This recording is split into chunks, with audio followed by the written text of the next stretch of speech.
y buenas tardes a todos los que nos sintonizan a esta hora por este su programa Camino de Fe. ¿Cómo se siente, padre? Muy bien. Qué bueno, llegó el martes. El martes.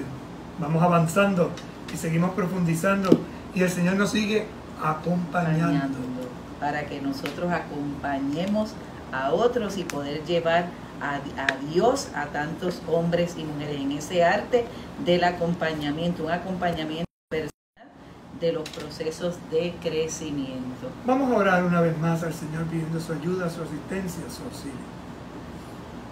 Señor Jesucristo, tú que nos acompañas en el camino de la vida, te pedimos que encienda nuestros corazones con el fuego de las Escrituras, para que participando en tu mesa seamos fortalecidos en el amor y la unidad. Y así lleguemos a ser auténticos del Rey. Tú que vives y reinas por los siglos de los siglos. Amén. Santa María de Guadalupe, ayúdanos a ser discípulos misioneros. San Juan Diego, ayúdanos a ser discípulos misioneros. Beato Carlos Manuel, ayúdanos a ser discípulos misioneros. En el día de ayer compartíamos el numeral 160 y 170, ¿verdad? Donde nos invitaba a una mirada cercana para contemplar, conmover y detenerse ante el otro cuantas veces sea necesario, y una mirada respetuosa y llena de compasión, pero que al mismo tiempo sane, libere y aliente a madurar en la vida cristiana. Esa maduración es un camino, y por eso el que se aparta de Dios se siente huérfano, desamparado, sin hogar. Es un acompañamiento que ayer al finalizar, haciendo referencia a la carta de San Pablo a los romanos, ¿verdad? Hablaba de ese partir. Partimos hacia el cielo, desde el bautismo estamos caminando hacia el cielo y esa es nuestra meta. Y en esa meta vamos poquito a poco viviendo como creyentes, caminantes, con la mirada fija en el Señor. Y utilizando una frase hermosa de la carta a los Hebreos, que se hace referencia a Moisés, caminando como si miráramos al invisible. Esa frase hermosísima que describe a Moisés que caminaba, por eso el rostro lo tenía encendido en la luz de Dios y avanzaba sin miedo. Tuvo su dignidad. Por eso el camino de la santidad es un camino. Y la perfección se alcanza cuando lleguemos al cielo en plenitud. Mientras tanto, lo importante es mantenernos en la fidelidad. Continuamos entonces con el numeral 171. Más que nunca necesitamos de hombres y mujeres que desde su experiencia de acompañamiento conozcan los procesos donde campea la prudencia, la capacidad de comprensión, el arte de esperar, la docilidad al espíritu, para cuidar entre todos a las ovejas que se nos confían de los lobos que intentan disgregar el rebaño. Entonces, esa experiencia de acompañamiento tiene también una ruta fundada en el conocimiento. ¿Cuál conocimiento? El de unos procesos. ¿Dónde campea? De donde tiene la voz cantante, la prudencia. Entonces, el que acompaña tiene que ser una persona prudente. Tiene que tener una gran capacidad de comprensión, porque no es un santiamén. Es poquito a poco, como dice el canto, ¿no? Pasito a pasito, paso de fe. Tiene el arte de esperar. El arte. Sí, no, a prisa y corriendo, esto es un arte, una artesanía. Tiene la docilidad al espíritu. ¿Para qué? Para cuidar entre todos a las ovejas que se nos confían. ¿De quiénes? De los lobos que intentan disgregar el rebaño. Porque el lobo lo que intenta es que se disperse el rebaño para que la oveja se quede sola y entonces poderla atacar. Y ahí es donde tenemos que ver y entender la importancia de la vida comunitaria, la importancia de sentirnos iglesia, de sentirnos familia, pueblo de Dios. Por eso el Papa dirá, ¿verdad?, al inicio, no, más que nunca necesitamos de hombres y mujeres que desde su experiencia de acompañamiento conozcan los procesos. Por eso quien lo ha vivido, quien lo ha experimentado, entonces lo puede enseñar, lo que hablábamos, la puede comunicar. Lo que hablábamos ayer de ser testigos, ¿verdad? Es correcto. Aquel que ha visto, aquel que ha escuchado, pues palpado, tocado, experimentado, entonces puede. Si no, testimonio. No lo entiende. Uno puede hablar de la belleza de un bizcocho de chocolate, otra vez se lo he dicho. Y es que el bizcocho de chocolate, pero si no lo ha probado, no sabe de qué estamos hablando. Y es vivencial. Por eso Jesús le dice a Tomás, ¡toca! A veces hemos hecho mucha mala fama a Santo Tomás. Sin embargo, Santo Tomás ha hecho una fama, hace un acompañamiento, una catequesis muy interesante. Si no toco, no meto. Ajá, pues ven para acá, toca y mete. No era para tanto, ven para acá. Sí. Vívelo, experiméntalo. Adéntrate. Y una vez que lo hayas hecho, entonces, por eso hay que tener cuidado con lo que uno dice. Porque somos dueños de lo que callamos, pero esclavos de lo que decimos. Entonces retamos a Dios, prepárate que te va a coger el reto, porque Dios, como dirían los muchachos, no se queda dado. Necesitamos ejercitarnos en el arte de escuchar, que es más que oír.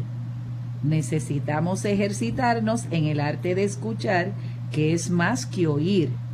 Lo primero en la comunicación con el otro es la capacidad del corazón que hace posible la proximidad, sin la cual no existe un verdadero encuentro espiritual. Fíjate que usa mucho la palabra, en este último número, varias veces ha salido en este capítulo, la palabra arte. Arte.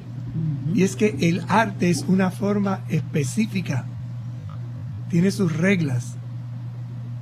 El arte de bailar, el arte de tocar un instrumento, el arte de cocinar, el arte de cantar, el arte de poner plantas, el arte de cuidar las plantas, el arte de echarle agua a las plantas. Eso entra dentro del arte, pero purificar el agua. Correcto. A lo que vamos entonces, que es un arte, una forma que hace que progrese, que se desarrolle, que mejore. Entonces dice, vamos a hablar del arte de qué, de escuchar. Y para que esté el arte de escuchar se dé, lo primero que nos dice, escuchar es más que oír. Como mirar o contemplar. Contemplar es más que mirar. Lo primero en la comunicación con el otro es la capacidad del corazón que hace posible la proximidad. Entonces escuchar es poner el corazón cercano, proximidad, sin la cual no existe un verdadero encuentro espiritual. Insiste, espiritual. Y espiritual no quiere decir, ¡ay, que somos místicos! No. Espiritual quiere decir que sintonicemos. Tenemos el mismo espíritu. Y el espíritu unifica lo que es diversidad. La unidad no es un uniforme. La unidad es armonía, lograr distintas, logren hacer cohesión, engranen. Y por eso entonces está la belleza, el arte. La escucha nos ayuda a encontrar el gesto y la palabra oportuna que nos desinstala de la tranquila condición de espectadores. Busca gestos, palabras que desinstalan, es decir, que nos llevan a movernos, que nos sacan de nuestras seguridades, de esa seguridad que es la de espectador. Yo aquí y tú allá. No, si yo escucho. Por eso cuando Dios, el libro del Éxodo nos dice, he escuchado el clamor de mi pueblo y he bajado. Lleva la acción enseguida. Lo escucho, pero no me quedo allá, sino que bajo, averiguo, quiero saber qué hay. Esto de la escucha es muy interesante. Y esto se vive mucho en las comunidades. Por ejemplo, hay un revolú, una cosa, y la gente que escucha, ¿qué fue? Y sale y enseguida baja, vamos para allá, a ver, hay que ayudar, y se tira de pecho, ¿no? Esa es la actitud. Es el mismo paso de Jesús, ¿verdad? En aquel pueblo. Jesús, hijo de David, había una multitud, pero escucha aquel que está clamando, aquel que está necesitado, y atiende la necesidad. Y la resuelve. Solo a partir de esta escucha respetuosa y compasiva se pueden encontrar los caminos de un genuino crecimiento, despertar el deseo del ideal cristiano, las ansias de responder plenamente al amor de Dios y el anhelo de desarrollar lo mejor que Dios ha sembrado en la propia vida. Vamos a leerlo otra vez porque es precioso estas frases, estas líneas que ayudan como a saborearla, ¿verdad? A degustarla, a ver qué quiere el Señor en esta escucha. Solo a partir de esta escucha respetuosa y compasiva. Así que tenemos dos claves, que tiene que ser respetuosa y compasiva. Se pueden encontrar los caminos de un genuino crecimiento. Si yo tengo respeto y compasión, encuentro el camino. Si no tengo esto, y no es cualquier camino, es un genuino, es el verdadero camino. Despertar el deseo del ideal cristiano. Hay un ideal, lo despierta, pero ¿cuál ideal? El cristiano. Las ansias de responder plenamente al amor de Dios. Fidelidad, responder el sí a Dios. Y el anhelo de desarrollar lo mejor que Dios ha sembrado en la propia vida. Y volvemos entonces a la parábola del domingo, del trigo. El trigo es lo mejor. Y entonces Dios, que ha hecho todas las cosas buenas, ha sembrado en el corazón del ser humano un ansia, un deseo profundo de lo mejor. Lo mejor. Por el contrario, el enemigo siembra la cizaña, lo que desvía de la atención. Pero siempre con la paciencia de quien sabe aquello que enseñaba Santo Tomás de Aquino, que alguien puede tener la gracia y la caridad, pero no ejercitar bien alguna de las virtudes a causa de algunas inclinaciones contrarias que persisten. Vamos a ver qué quiere decir eso, porque aquí mismo lo explica. Es decir, la organicidad de las virtudes se da siempre y necesariamente in habitu, aunque los condicionamientos puedan dificultar las operaciones de esos hábitos virtuosos. De ahí que haga falta una pedagogía que lleve a las personas paso a paso a la plena asimilación del misterio.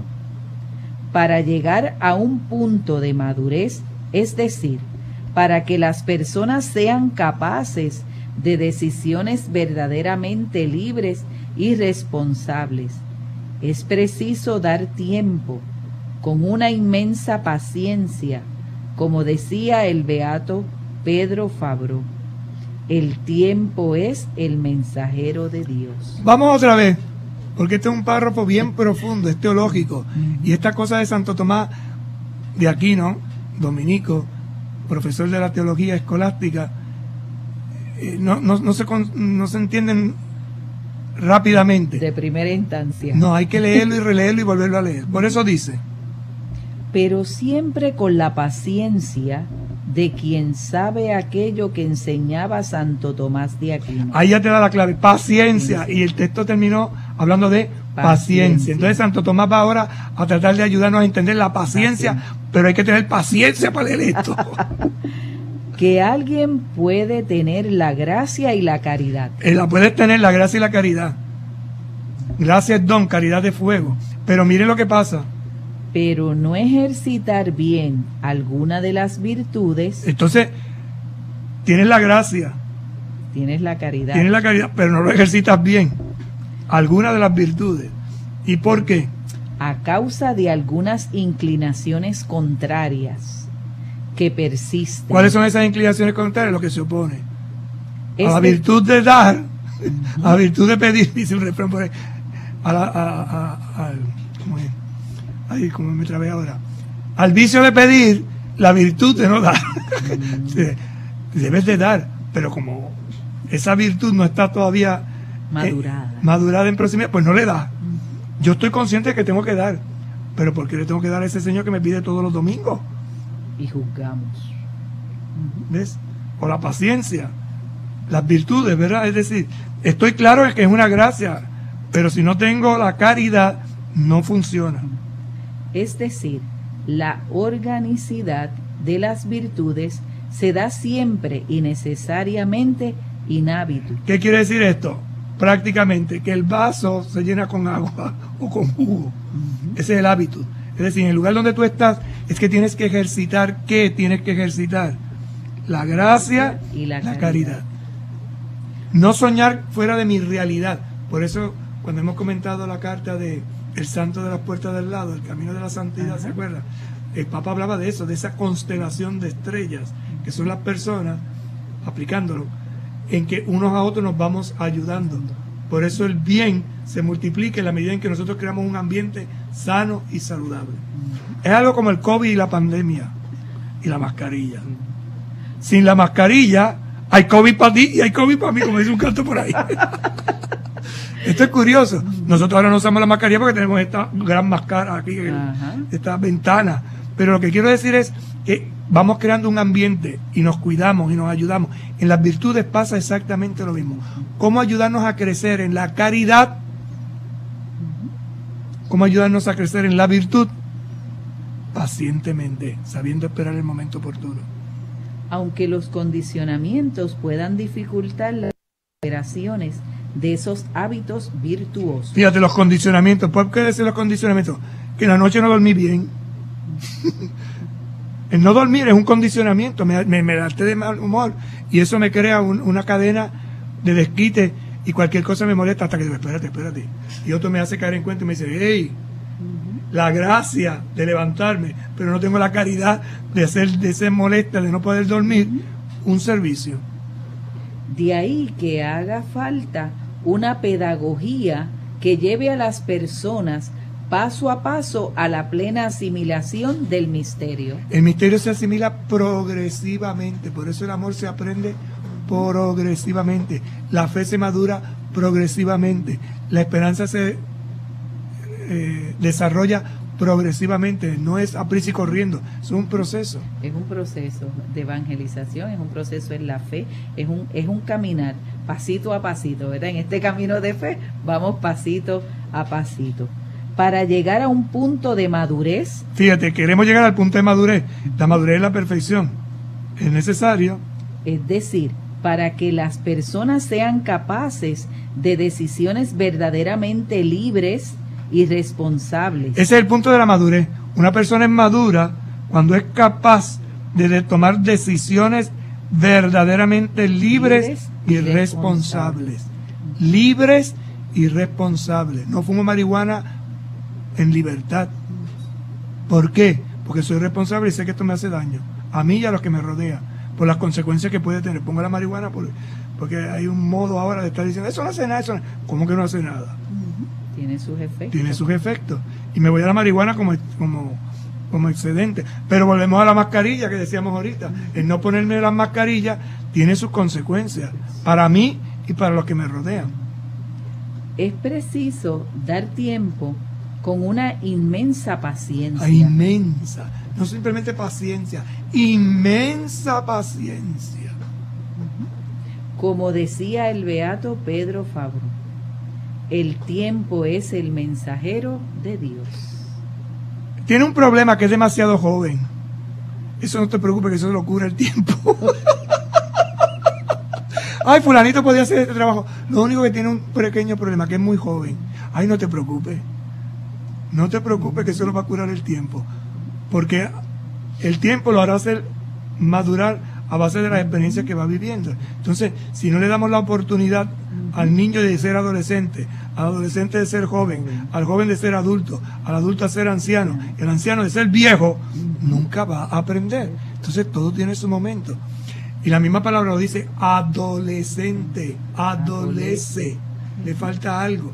Lo que pasa es que hay algunos ancianos que actuamos como adolescentes. Es decir, en el proceso no maduramos y hay que tener suma y extremadamente paciencia. Seguimos. Nos dirá el numeral 172. El acompañante sabe reconocer que la situación de cada sujeto ante Dios y su vida en gracia es un misterio que nadie puede conocer plenamente desde afuera. El otro día, el domingo, escuchaba al padre Félix Núñez en la homilía que dio desde la celebración que estaba, de esa casualidad de verdad que uno pone y estaba predicando, y hizo una referencia muy hermosa, por eso lo cito, y me gustó mucho la forma en que lo traía a colación. Me estaba hablando, porque la lectura hablaba en un momento determinado de los pequeños detalles, que hay que cuidar los pequeños detalles, y cómo los pequeños detalles vividos desde la paciencia llevan a la conversión. Entonces le contaba de un sacerdote que sus dos hermanas participaban frecuentemente de la Eucaristía, o sea, unas mujeres de vida cristiana normal, auténtica, vivida, pero él nunca pisaba la iglesia, nunca. Pero el padre tenía la costumbre de que siempre que pasaba por la casa tocaba el claxon, la bocina, y lo saludaba, y él le respondía el saludo, y así pasó un mes, un año, 2 años, bueno, un tiempo, ¿no? Hasta que un día el Señor se presentó en la iglesia a confesarse, y le digo: adiós, pero ¿y usted viene a confesarse? Sí, yo vengo a confesarme. ¿Y qué lo motivó a hacerme confesar, padre? Porque usted es la única persona que pasa por mi casa, y cuando pasa por mi casa me saluda cuando yo estoy en el balcón. Qué curioso. Él, ¿a qué hacía referencia cuando ponía este ejemplo? Un detalle. Y decía, el grano de mostaza, que era la parábola de segunda, una de las parábolas del domingo, es como una semillita que cae. La semillita del claxon, el saludito, una cosa insignificante, una cosa que no, pero eso con paciencia dio el tiempo suficiente a que este señor comenzó a preguntarse: ¿y por qué me saluda? Pues se está fijando en mí y me toca la tonta, y vuelve y me saluda y vuelve y me sonríe, y eso bastó y sobró para que fuera palabra de Dios que lo llamara a la conversión. Hoy enterramos al Monseñor Herminio de Jesús, y una de las cosas que impactaban de la vida de Monseñor era su amor a realizar el sacramento de la confesión, el sacramento de la reconciliación. Se distinguía por eso, era un hombre que le encantaba confesar, y lo hacía con gusto y atendía a la gente con mucho gusto. Y entonces un día le preguntaron que de dónde le había nacido ese deseo, y mira lo que es curioso, que él se hizo sacerdote. Esto es impactante. Yo cuando escuché el comentario, la anécdota, me tocó el corazón. Te digo, mira, cada sacerdote en su vocación, en su llamada, tiene momentos clave, y concretamente a este sacerdote que hoy celebramos su exequia y dimos gracias a Dios por su vida y su misión, ¿qué le motivó a este joven a ser sacerdote? Pues resulta que estando un día en la celebración, pues llegó un señor a confesarse, pero el padre ya iba a confesar, iba a empezar la misa, y no podía. Le dijo: mira, no te puedo confesar ahora. Y entonces el señor se fue, no se pudo confesar y se fue. Ese señor tuvo un accidente y murió en el accidente, y ese hecho fue como la semilla o el toque o el empujoncito final para que Monseñor Herminio, dicho por él, para que Monseñor Herminio se optara por el sacerdocio. Dijo: para que ninguna persona se muera yo quiero ser sacerdote, para que ninguna persona se muera sin poderse confesar, para yo confesar. Y por eso usted le pedía a Monseñor, y siempre accedía. Interesante, un detallito. O sea, no nos damos cuenta de cuánto bien hace una persona con un simple detalle. Y a veces andamos tan ajorados en la vida, y una persona nos viene a pedir alguna ayuda, algún consejo, y mira, no te puedo atender ahora, y a lo mejor ese era el momento de Dios para esa persona y para uno mismo. Cuando Dios manda a alguien y te lo manda en tu camino, por algo es. Y necesita, eso es la gracia actual, es el momento preciso que Dios dispone, y es el toque de gracia. No sabemos lo que va a suceder después. Lo que sí sabemos es que ahora este está aquí. Aprovechemos la oportunidad. Es lo que tiene que ver con lo que estamos diciendo, que el tiempo es el mensajero de Dios. Los pequeños gestos hechos en el tiempo oportuno. El acompañante sabe reconocer que la situación de cada sujeto ante Dios y su vida es gracia, es un misterio que nadie puede conocer plenamente desde afuera. El Evangelio nos propone corregir y ayudar a crecer a una persona a partir del reconocimiento de la maldad objetiva de sus acciones. pero sin emitir juicios sobre su responsabilidad y su culpabilidad. Importante, interesante, ¿no? El Evangelio nos propone corregir y ayudar a crecer a una persona a partir del reconocimiento de la maldad objetiva de sus acciones. Si cuando una persona es capaz de decir, yo hice mal, y reconozco que hice mal, ahí entra ya ese proceso de salvación real, efectiva, pero sin emitir juicio sobre su responsabilidad y culpabilidad. Eso le toca a Dios. Por eso la parábola de la cizaña y el trigo el domingo no es el mensajero, no es el agricultor, no es el sembrador, no son los que ayudan en el campo, los que tienen el juicio es del Dios. Y la parábola termina es que al final el dueño, que es Dios, es el que decide. Yo no soy el dueño de esto. Entonces a veces nos hemos convertido nosotros en aduaneros. Esto es mío. No, esa no es la actitud que el Señor nos pide. De todos modos, un buen acompañante no consiente los fatalismos o la pusilanimidad. ¿Usted sabe lo que es eso de pusilanimidad? No, vamos a buscarlo. Debilidad. Pusilánime es la persona débil, por eso es no consiente los fatalismos, porque hay gente, cuidado que, ay, eso está mal.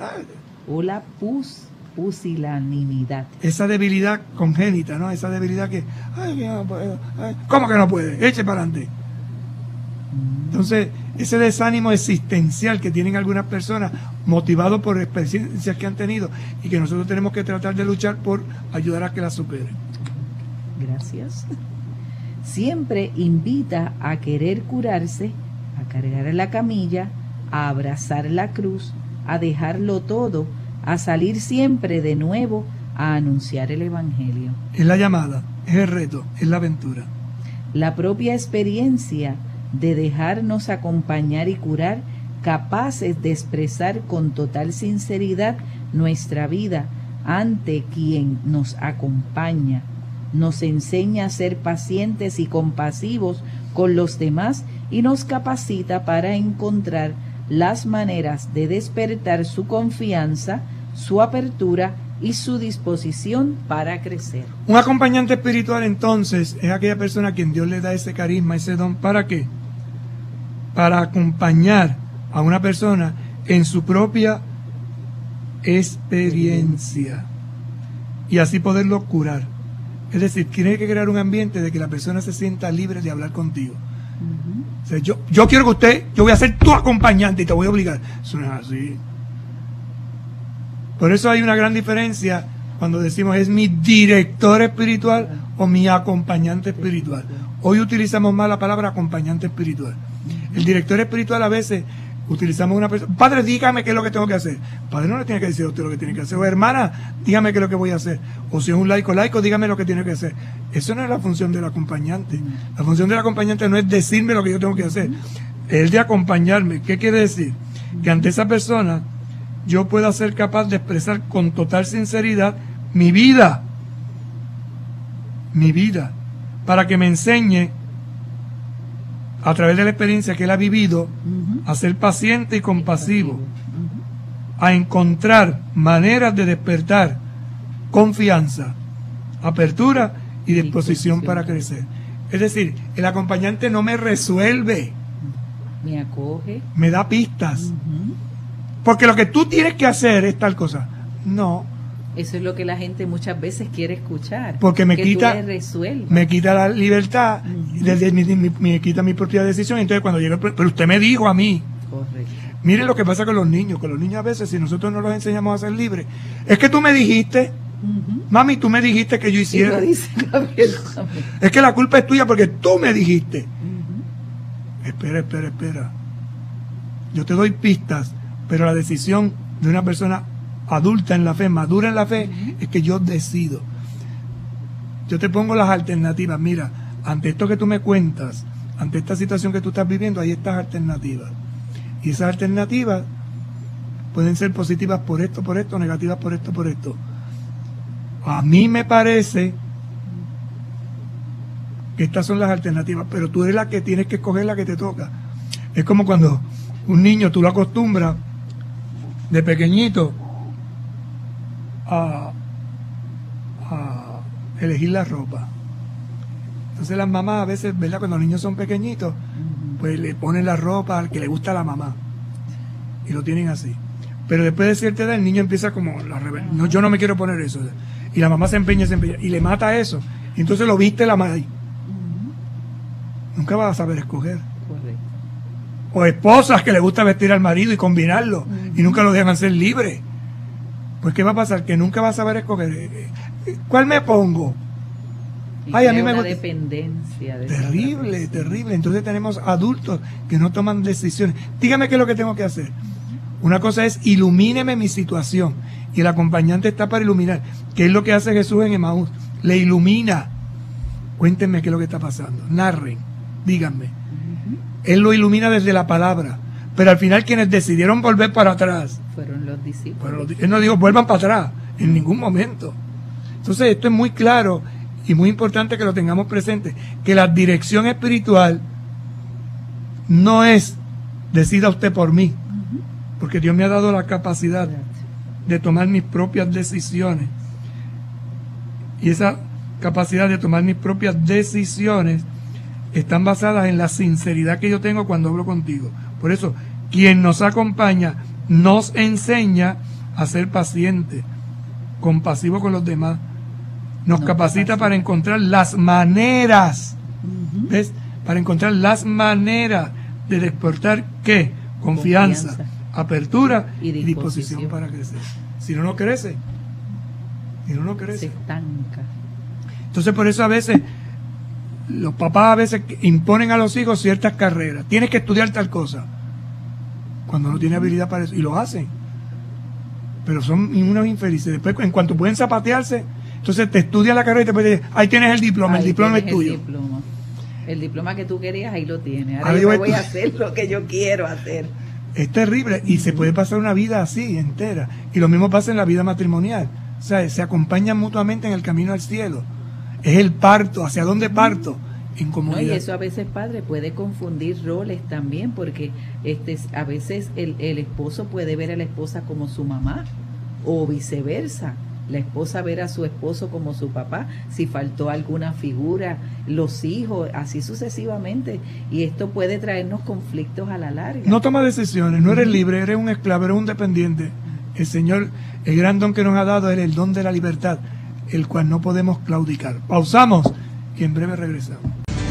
Con un paso de fe a Cristo verás, con un paso de fe a Cristo verás, con un paso de fe a Cristo verás, con un paso de fe a Cristo verás. ¡Los cuatro! Moverás las montañas, caminas sobre agua, caminas sobre fuego.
continuamos compartiendo con ustedes esta exhortación sobre la alegría del Evangelio del Papa Francisco en este mundo actual. Estamos en el tema del acompañamiento personal de los procesos de crecimiento y veíamos, ¿verdad?, una comunicación desde el corazón hace posible la proximidad al encuentro, la importancia pues del acompañante que reconoce la situación de cada sujeto y de su vida como un misterio, y estamos entonces próximos a entrar en el tema del acompañamiento en el ámbito del servicio a la misión evangelizadora.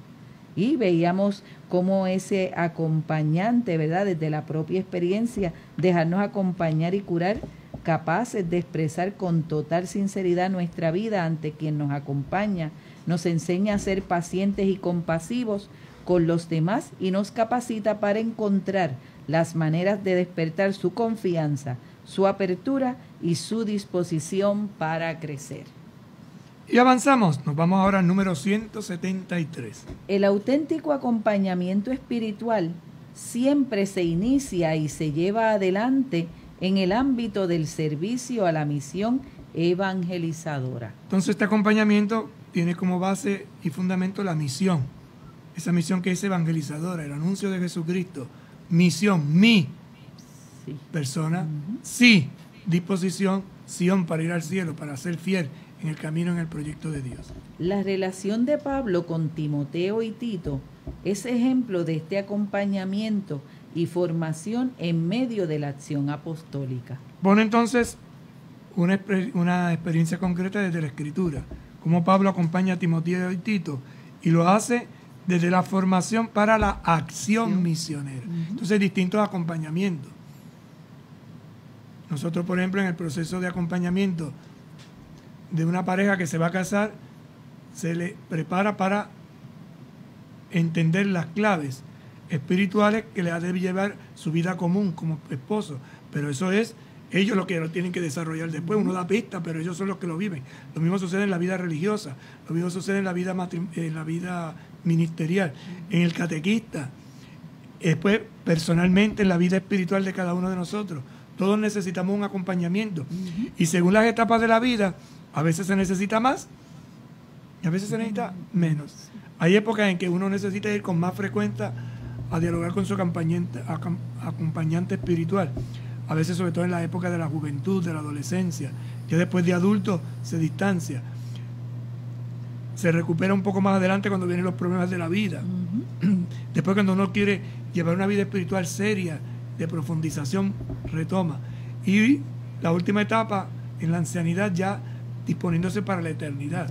Y esto, que es el acompañamiento espiritual en las distintas facetas, se hace también celebrativo. Y la Iglesia lo hace también un acompañamiento espiritual a través de los sacramentos. Al mismo tiempo que les confía la misión de quedarse en cada ciudad para terminar de organizarlo todo, les da criterios para la vida personal y para la acción pastoral. Ahí están las dos claves, ¿no? Criterios para la vida personal, como tienes que actuar tú como evangelizador, y para la acción pastoral. ¿Qué es un criterio, hermano? Usted que sabe mucho de estas cosas. Un criterio, padre, pues un momento de ser objetivo en algo, de tomar decisiones. Tengo un criterio sobre este particular, sobre este momento, sobre este acontecimiento. Y parte de la experiencia. La experiencia me ha dicho a mí, después de ciertos años de ser catequista, que esto te puede favorecer. Ahora, tú estás a esa misión, esto te puede ayudar, pero no quiere decir que lo vas a hacer como yo lo hice, porque tú tienes unas cualidades, tienes unos dones, estás en una situación, manera de trabajarlo, de hacerlo. Estás en un puesto y lo que puede haber servido para un sitio. Yo me río, ¿verdad? Por ejemplo, nosotros aquí que estamos en la ciudad y bregamos con muchos medios tecnológicos, entonces pues van los muchachos, los envías a una misión y los sacas de la ciudad y se van al campo, ¿no? Y entonces tú ves que llevan computadoras, proyectores, grabadoras, y entonces te tocan un monte allá encaramado y cuando llega allá... No hay luz. No hay luz, no hay wifi.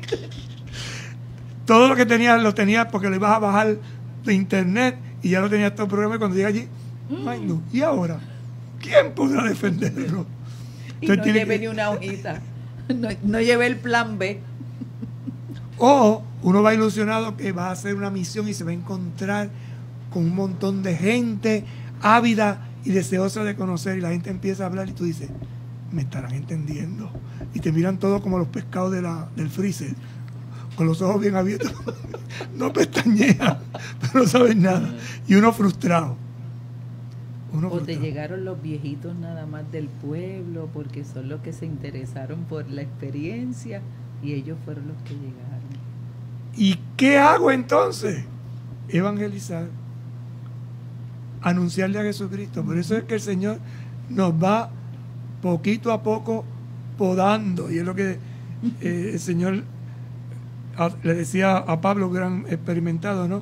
Cuando Pablo quería transmitirle a Timoteo y a Tito criterios para esa vida personal y la acción, pastor. Y la acción.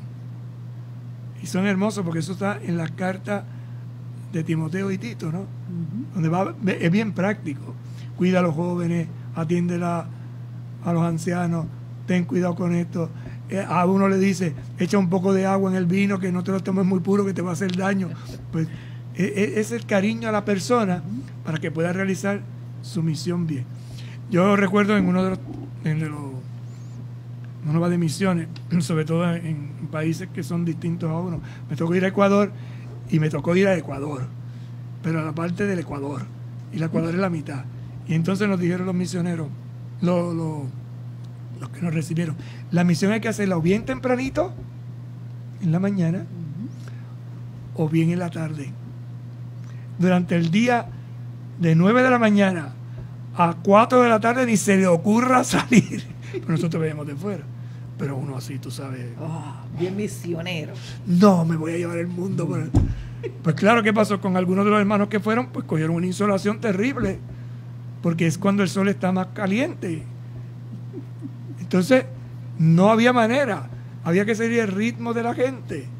Pues era mejor más al atardecer. Y tú parecía que estabas inútil. Durante el tiempo que hago, bueno, pues reza, porque no te queda de otra. No te queda de otra, nada más que rezar. Y la oración te prepara para la misión en la noche. Eso sí, que la noche teníamos que estar hasta las tantas. Pero uno como se quería acostar temprano porque el sol lo había matado. Pues entonces, el equilibrio, ¿no? El sano equilibrio. Hay que saberse. Y la escucha. Dejarse guiar. Esto se distingue claramente de todo tipo de acompañamiento intimista, de autorrealización aislada. Los discípulos misioneros acompañan a los discípulos misioneros. ¿Qué es el intimismo? Ese meternos dentro y pensar que la devoción que yo tengo particular mía te puede a ti hacer bien. No, hay que saber hacerla. Y a veces uno llega a un sitio a misionar y hay una expresión religiosa, de religiosidad popular, que no concuerda con la mía, pero es la que allí están acostumbrados. Entonces uno sabiamente mira, contempla, escucha, y desde este mirar y desde ese escuchar aprende para entonces poder anunciar. Y el anuncio se hace con una actuación concreta. Por eso los discípulos, los que escuchan, pueden ser misioneros, llevan. Y los discípulos misioneros acompañan a los discípulos misioneros. Así que, haciendo un resumen de este número de acompañamiento, ¿qué vemos? Que hay un arte de acompañar. Y ese arte de acompañar tiene un objetivo: llevar a Dios y conducir a la libertad. Esos dos principios son básicos. Quien acompaña a una persona en su ruta espiritual, lo que interesa, lo que tiene por objetivo es llevar a que esta persona se encuentre con Dios, pero que lo haga con libertad. No es obligado. Y por eso, dentro de ese arte del acompañamiento, para, ¿verdad?, llevar a Dios y conducir a la libertad, necesitamos hombres y mujeres con experiencia de acompañamiento.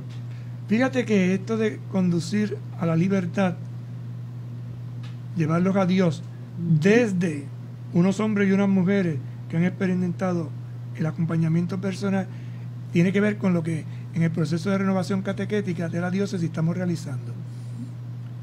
Hay que cambiar una metodología que nos servía y nos sirvió hasta que comenzó el COVID. Ya nos advirtió cuando los huracanes, que hubo que cambiar el sistema y no nos dimos cuenta. Y cuando ya lo teníamos más o menos acomodado, el terremoto, la sacudida. Y cuando ya lo teníamos esa sacudida más o menos ventilada, El COVID. fíjense que han sido 3 momentos y todavía no sabemos qué vendrá. Viene septiembre por ahí. Las tormentas ya estamos acostumbrados, por lo tanto las tormentas no nos toman de sorpresa. De sorpresa.